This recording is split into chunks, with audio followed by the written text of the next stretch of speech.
Hello everybody. In this video we're going to be talking about circuit elements now. And just as a reminder, so far we've been talking about doing some basic analysis across a few elements in a circuit. So elements are basically what circuits are made up of. And so far we've only been talking about basically a resistor and talking about the voltage and the current, the voltage across and the current through a resistor, and the power that is consumed by the resistor, because resistors do not deliver power, or they only they're kind of like friction. They basically just absorb power and dissipate it in the form of either heat or light or something else. Because as you remember, these schematics here, these symbols for a resistor, for example, is talking about some kind of load that is resistive. So it's not necessarily, it's just a shorthand, or it's a approximation for a real physical object. For example, a light bulb. And a light bulb might have some other properties, but the main property that we concern with is its resistance, that causes it to, when you apply a large voltage across it, to produce electromagnetic or light waves, and also produce some heat. Because a resistive load is much more important for a light bulb, for example.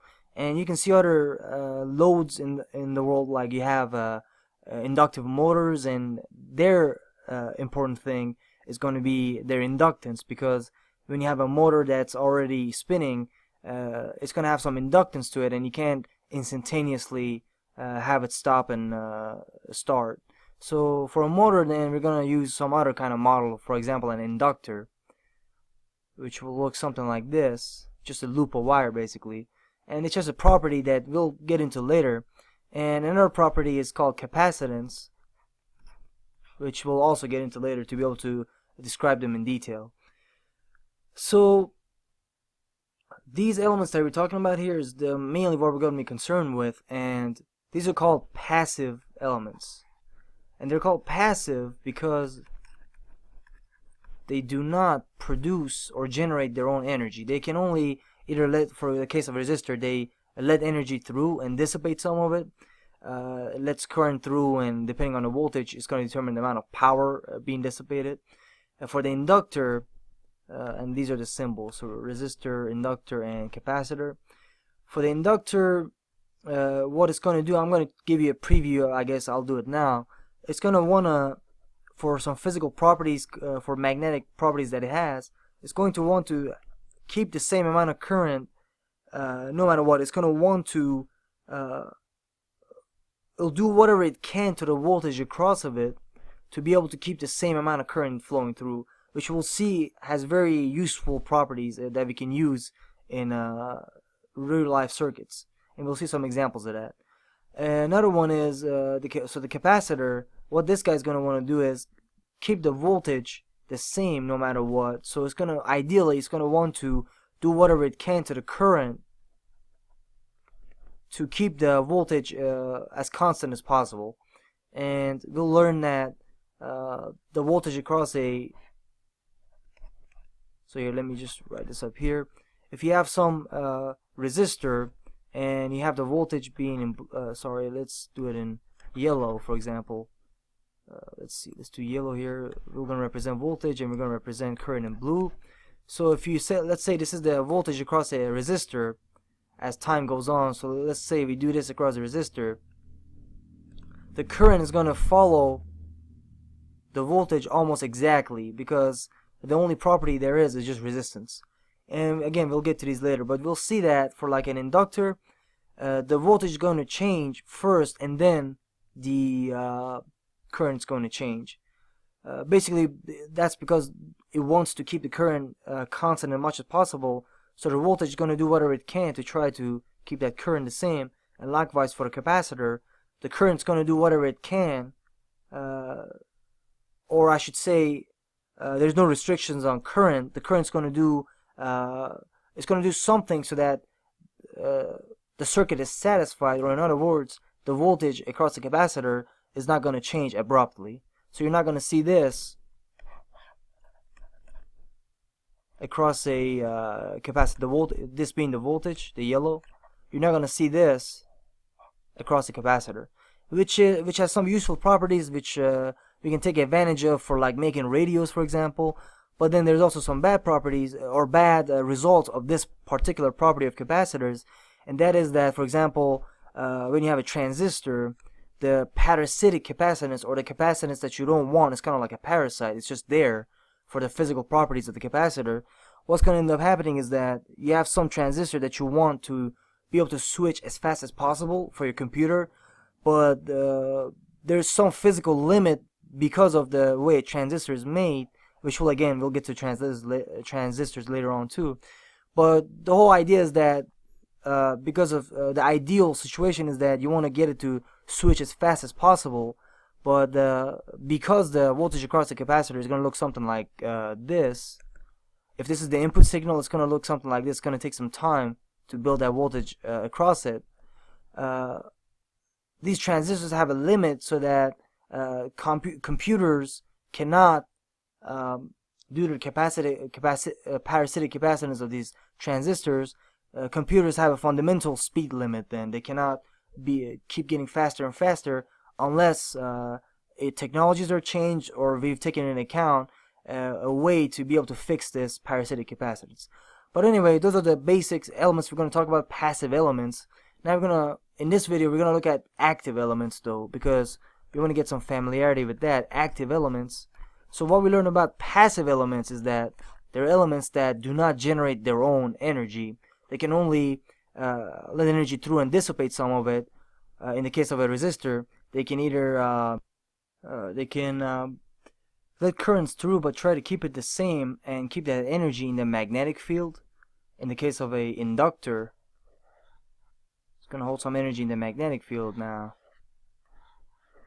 And in the case of a capacitor, it's going to store some energy in the electric field across the capacitor plates. And the parasitic capacitance that I was talking about, which in the real world you don't have to worry about this, but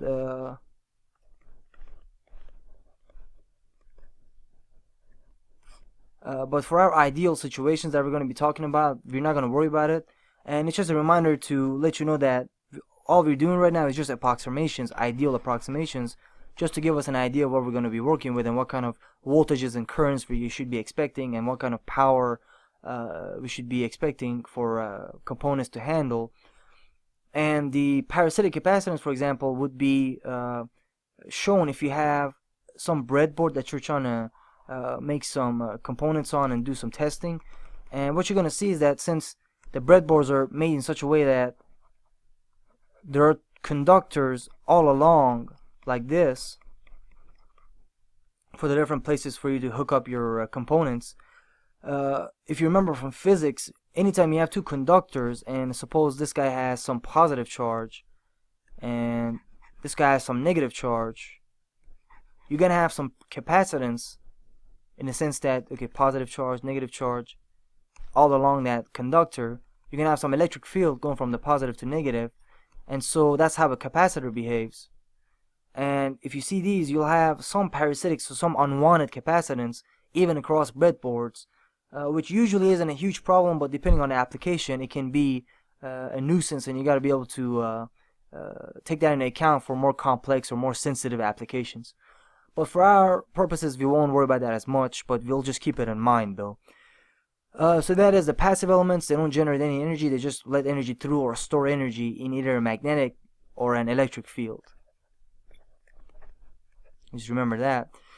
And for active elements though, those are examples of active elements would be, for example, batteries, generators, operational amplifiers, which we'll talk about later on. And these active elements, there's going to be a few different types of them. There's going to be independent and dependent ones. So let's see, let's go on and write those out then. So we have ideal, independent sources. And we're saying ideal because, again, these are just approximations. We're not doing any exact calculations or predictions. So these are going to be the guys that, independent sources, they're going to be active elements, such as a battery, that are providing specific voltages or currents through their own terminals or across their terminals that are completely independent of any other element inside the circuit. So if you think about some generic circuit, then bunch of resistors, R1, R2, R3, and we have some active element. In this case, let me just draw it in the conventional way, which should be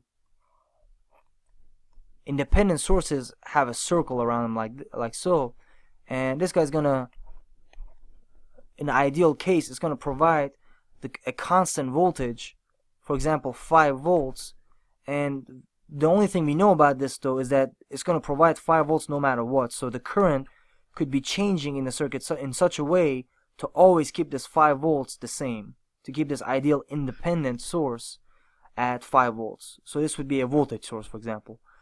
Another example would be a current source, which we draw again with a circle to indicate that it is independent of any other element in the circuit, and that will be, for example, this way, indicating the direction of the current.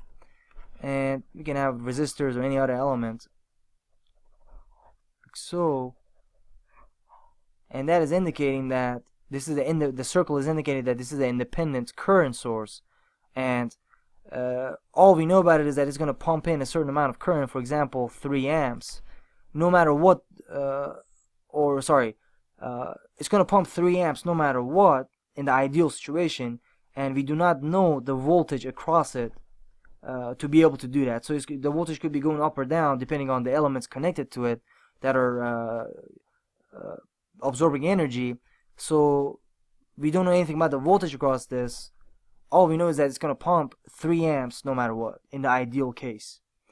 And another example would be a dependent voltage source, which would be a diamond shape. Dependent sources, so let's remember that. Independent gets a circle, and a dependent, either current or voltage source, gets a diamond. And all that says is that this particular source is going to depend, the voltage across this element right now, the dependent voltage source, is going to depend on some other quantity in the circuit. So I'm just going to make some stuff up here. Say, call that V, and then call, for example, I could say that, let's say we have some independent source here, voltage source, call it V, and let me change this to a lowercase v. Call this like V here. And what I can say is that, for example, let's see, current going in, and I can say the voltage across this dependent element right now depends on the current flowing through this branch. So let's call that I. And I can say that voltage is, for example, this small voltage here is going to be 5 times I. Meaning, if you have a current going through this resistor here, that is, for example, 2 amps, then this voltage across this dependent source is depending on this current. So it's going to be, so 2 amps, you put it in here, you get 10 volts. So depending on the current through this element here, the resistor, this voltage across this dependent source is going to increase or decrease based on, it's being controlled by the current going through here. And likewise, you can have, for example, a dependent current source, which again, the diamond shape is talking about dependent sources, and the circular shape is talking about independent sources. So here we can have some I, some current, that is depending on, oops, that's a bad line. Let's say, make a simple one here. And let's say that it's going to depend on the voltage drop across, I don't know if this is typical, but I'm just making these up, across these guys, whatever the voltage drop is across them. The current's going to depend on, let's say, 3 times V. So if there's a voltage drop of 5 volts here, the current's going to be 15 amps here. Or something like that. Let me add a resistor here just to kind of... And again, this might not be a real thing. I'm just making this up as illustrative purposes. So these are dependent sources and those are independent sources, and I hope that you guys understood the difference between them. So I'm just going to real quick name them then. A voltage controlled voltage source is called a voltage control, or VCVS, voltage control voltage source. Number 2 is a current controlled voltage source. Number 3 is a voltage controlled current source, and 4 is a current controlled current source. And sorry, I didn't label these. Let me just go ahead and label them. These are the four possible dependent dependent sources, ideal dependent sources. You can have a voltage controlled voltage source, so you could have some, again, diamond is for the dependent sources, some voltage source here, Vs, that is controlled by some other voltage. Just draw it this way, so we can say whatever is happening over there, we don't care. Whatever the voltage is across here, that's the Vs, voltage across this guy, is going to depend on, for example, this one. So let's say if this voltage drop is whatever this is, the voltage drop across here is going to be 5 times that voltage source. So let's name this just so Vi, for example, just so it doesn't look like a voltage unit. So whatever this voltage is, this one's going to be 5 times as great as that one. So that's a VCVS, or voltage controlled voltage source. The next one is, that's number 1. Next one is current controlled voltage source. So again, we have another voltage source here, and let's see, it's current controlled. So we can say, just draw something like this, and let's say something's happening here. We don't care. All we care about is the current flowing here, I naught, for example. We can say that the voltage across this guy is going to be dependent on, for example, in this way, it's going to be proportional to 10 times I naught. So if this current is like, let's say 3 amps, this voltage is going to be 10 times that. So 10 times 3 is going to be 30 volts. And usually the unit you should assume for these, if you have something like this, a voltage source that's depending on current, you can say 10 volts per amp multiplied by I naught, so that when you have like 3 amps here, you get 3 amps times this, so amps cancel out, you get 30 volts. That's as far as units go. Then the next possibility is voltage controlled current source. So you have some current source here, and let's see, again, we draw something else like that. Something's going on here, we don't care. And there is some voltage across this guy, depending on which our polarity is, depending on the circuit, and that's some resistor 1, resistor 2. And the current here now is going to be, let's call this V naught. I is going to depend on, with some ratio to the voltage. So if you have 5 volts across here, you'll have, let's see, this would be 3 amps per volt, and you get like 5 volts across this, so you get like 15 amps, for example. So this amount of current going through here is going to depend on the voltage across this element. And the last possibility would be a current controlled current source, which we could draw again as something similar. So you have some current source here again.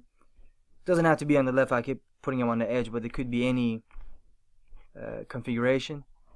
So you have some, let's see, the rest we don't care about. So you have some current going this way, I2, for example, and we can say that this is an independent, I've been doing these wrong, looks like. I forgot my diamond. Sorry about that. These are all dependent sources, so we gotta do diamond shapes. We cannot forget, otherwise we're miscommunicating the idea. We cannot forget the diamond shape. Good thing I caught myself, otherwise I would have to redo the whole thing. Okay, so you have dependent current source with a diamond shape, saying that this is going to depend on some other quantity in the circuit, like these voltage sources. So here again we'll have a diamond shape, and the current's going this way, so we can say that I1 depends on the current going here, so let's say 6 times I2. So whatever this current is through this element, this current's going to be 6 times that. So if this is like 2 amps, we get like 12 amps for I1, and so on and so forth. So that's the basic idea there. And so yeah, just as a recap, we're going to have We talked about the passive elements, which are resistors, inductors, and capacitors. We talked about some fundamental properties of capacitors and inductors, which is not letting voltage or current change instantaneously, which we'll worry about this later. We talked about some parasitic capacitance in the real world and other properties that are unwanted, but they do happen. And we talked about active elements, which is the main part of this video, which there's two different types: ideal independent or ideal dependent. Independent means, for example, an independent voltage source, the voltage across it is going to be maintained in an ideal case. It's going to be maintained at, for example, 5 volts, no matter what the other elements are in the circuit. It's just going to keep a 5 volt voltage across its own terminals, and the current is going to change in such a way to keep that 5 volts steady, keep it at 5 volts. And a current source, independent current source, the current through this independent source is going to remain, for example, 3 amps, regardless of what the other elements are in the circuit, and regardless of the voltage across it, because the voltage across it is going to change in such a way to keep the current at 3 amps. Then we looked at dependent sources, which are represented by diamonds, and these guys are going to be depending on some other value inside of the circuit. They're going to get excited, get excitations if some value is changing, or for example, in this case, we said that the voltage across this dependent source is going to depend on the current flowing through this element, which if it's like the ratio is given, the relationship is given here. If this current is 2 amps, the voltage across here is going to be 20 volts, and so on and so forth. And for a current dependent current source, it's the same principle here. In this case, it's going to be depending on the voltage across this element, and if this increases or decreases, the current is going to decrease or increase accordingly. So that is that idea, and I'll see you guys in the next video.